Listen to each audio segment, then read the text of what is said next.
I have a 2002 Ford F150 Triton V8 4x4, and I have replaced this battery cables, the starter, and the solenoid firewall. That's on, you know, the passenger side. I replaced all that because I was told that's what it needs, and this is what I still get this shit.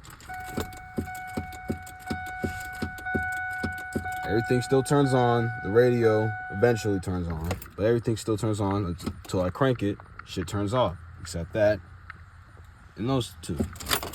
I did notice this shit right here. I don't know if this is a problem or not. Let me know on that part. And let me hook this back up.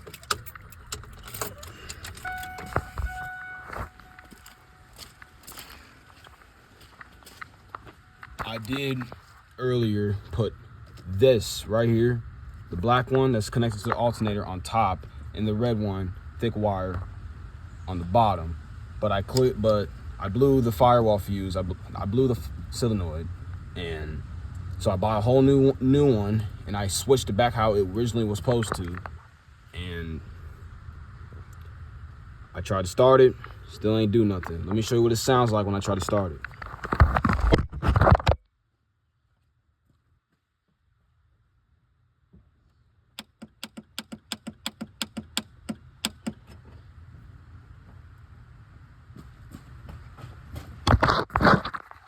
Let me know.